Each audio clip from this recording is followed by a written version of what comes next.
Përgjegjësia e prindërve për rritjen e fëmijëve. Prindërit duhet t'ia besojnë Perëndisë fëmijët e tyre. Perëndia u dha të parkrijuarve Adam dhe Evës bekimin e madh të bëhen bashkëkrijues me atë. Në vazhdim gjyshit, prindërit tanë janë bashkëkrijues me Perëndinë sepse japin trupin. Perëndia është i interesuar të përkujdeset për fëmijët. Kur pagëzohet një fëmijë, Perëndia vën në dispozicion një engjëll për të ruajtur fëmijën, kështu që fëmia ruhet nga Perëndia, nga Engjëlli i Mbrojtës dhe prindrit. Engjëlli i Mbrojtës është vazhdimisht pranë tij dhe e ndihmon. Sa më tepër që rritet fëmia, aq më tepër prindrit lehtësohen nga detyrimet. Nëse prindrit vdesin, Perëndia nga lart dhe nga afër, por edhe Engjëlli i Mbrojtës nga afër, vazhdojnë përgjithmonë të mbrojnë fëmijën. Prindrit duhet t'i ndihmojnë fëmijët nga ana shpirtërore kur ata janë të vegjël, sepse gabimet dhe dobësitë e tyre janë të vogla dhe mund të korrigjohen me lehtësi. Nëse fëmijët ndihmohen shpirtërisht qysh në voglinë e tyre dhe mbushen me Krishtin, Krishti ka përcjell gjithmonë me ata. Dhe nëse i largohen pak kur rriten për shkak të një shoqërie të keqe, përsëri kanë për të ardhur në vete, sepse frika e Perëndisë dhe shpresaria që vaditën zemrat e tyre në moshën e fëmijërisë nuk mund të shlyhet kurrë. Pastaj, në adoleshencë, që është një moshë më e vështirë, ankthi i prindërve është më i madh për fëmijët e tyre derisa të rriten dhe të sistemohen.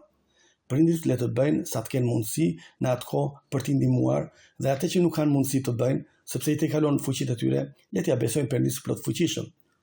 Kur ja besojnë fëmijët e tyre Perëndisë, atëherë Perëndia është i detyruar t'i ndihmojë për gjëra që nuk bëhen në mënyrë njerëzore. Për shembull, nëse fëmijët nuk binden, le t'ia besojnë Perëndisë dhe jo të gjejnë mënyra të ndryshme që t'i mundojnë. Nëna t'i thot Perëndisë: "Perëndia im, fëmijët nuk më binden. Unë nuk mund të bëj asgjë. Përkujdesu ti për ata." Më bëri përshtypje pardje në Agripni, një nën, erdhi, më përshëndeti, e pash. Ajo kishte me vete vetëm fëmijët e mëdhenj. "Ku janë të vegjëlit?" pyeta. "Në shtëpi, ati nderuar," më thot. "Ne donim që për një ditë të tillë të vinim në Agripni dhe tham me tim shoq, përderisa shkojmë në Agripni dhe nuk po shkojmë në ndonjë festë, Perëndia do të na vejë në dispozicion një engjëll mbrojtës për t'i ruajtur fëmijët tanë të vegjël." Sot rrallë e shikon një shembull të tillë, sepse tani mungon besimi i fëmijëve tek prindërit e tyre, por mungon edhe besimi i prindërve tek Perëndia. Dhe dëgjon shpesh shumë prindër teksa thonë: "Përse fëmia jon të marrë një rrugë të keqe? Ne shkojmë në kishë."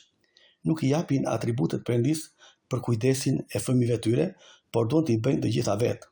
Dhe ndërsa ekziston Perëndia që i mbron fëmijët dhe Engjëlli i Mbrojtës është vazhdimisht pranë tyre dhe i mbron, ata janë vazhdimisht në ankth derisa sëmuren.